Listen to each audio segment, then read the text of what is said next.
I'm Jillian, and today we're going to talk about an informed consent. An informed consent is paperwork that is taken in from the client. It includes disclosure of the relationship, competency of patient, and voluntary nature of the relationship.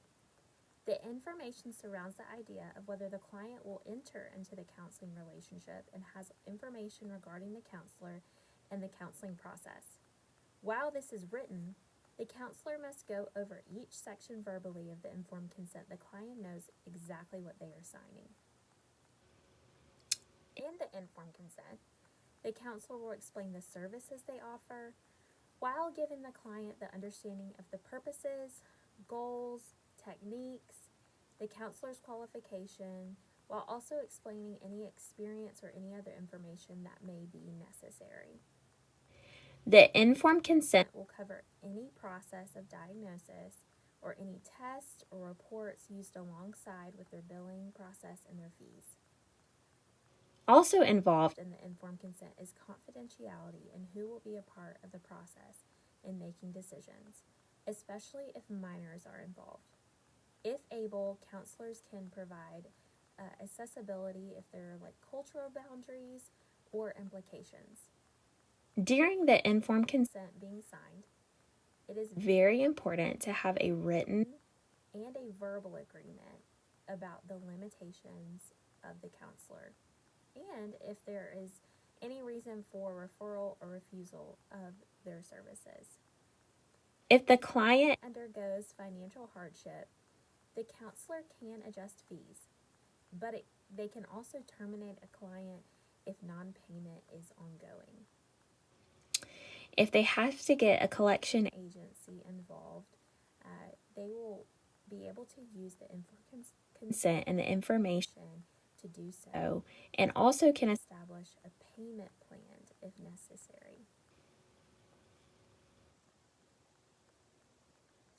If the client is in a professional relationship with another counselor, the counselor must request a release of information so that they can establish previous information as well as promoting collaboration from the other parties. Included in that consent could be grounds for termination, referral, or transfer of services. The counselor will not abandon or neglect the client, but maintain open communication. If the client needs more expertise or they lack the ability to counsel within their values, they may refer the client out for further counseling. Counselors can also terminate the client when they are no longer in need of the services or the counselor themselves can be in harm or jeopardy.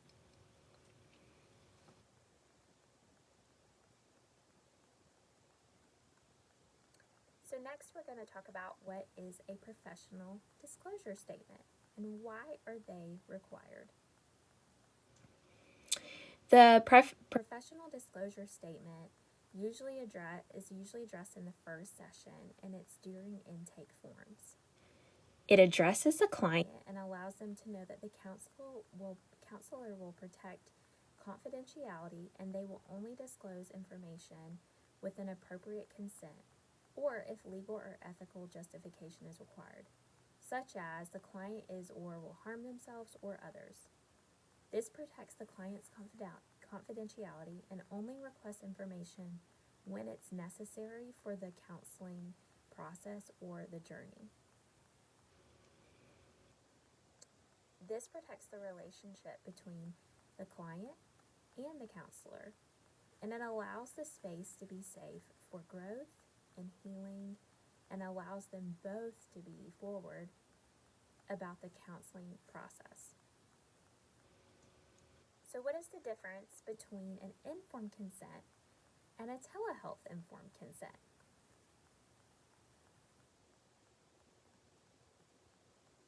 So with an informed consent, we covered that earlier, but it involves all the information surrounding the client and the counselor relationship, and it gives detail about disclosure of information, competency of patient, confidentiality, payments, fees, process of counseling for the client, expertise and goals of the counselor, the nature of the decision of the client, and any information regarding diagnosis, testing, termination, or referral. While the telehealth has different components that require more detail following the informed consent. The telehealth consent should include information regarding the benefits and risk of online counseling.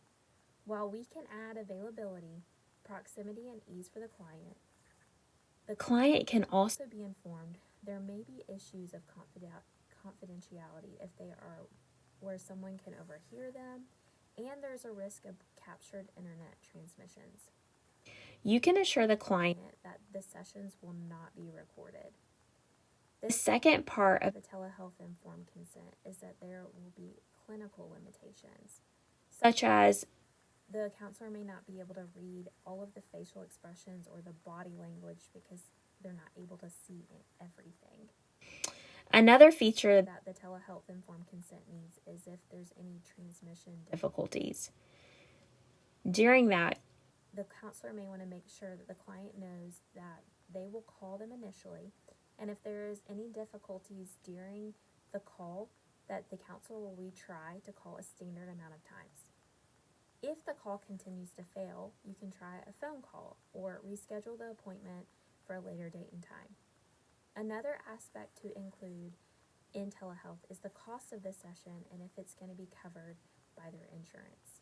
Some insurances do not cover telehealth, so the client needs to be aware of the cost up front. The client will need to know how to meet virtually.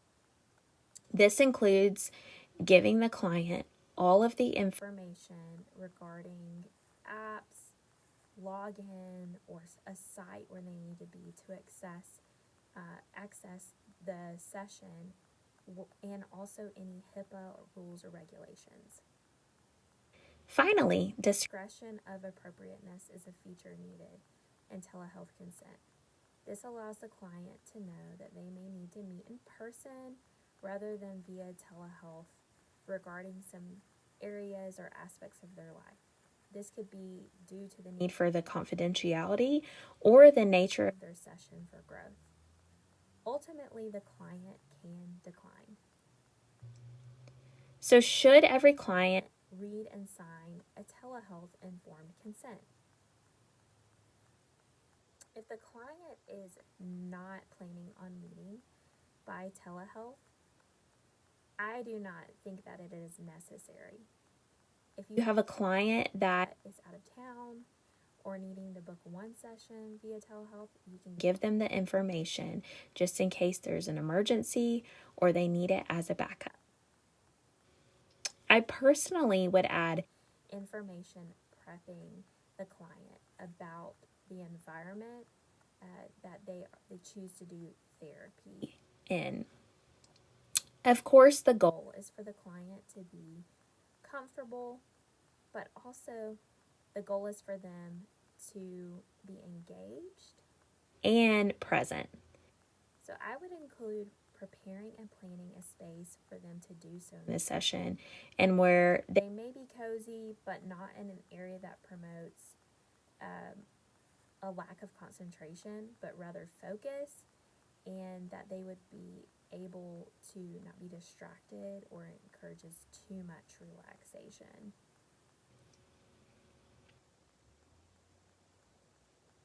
That's all I have for today, friends, about informed consent and disclosure statements and telehealth informed consent. I hope that you have a wonderful week.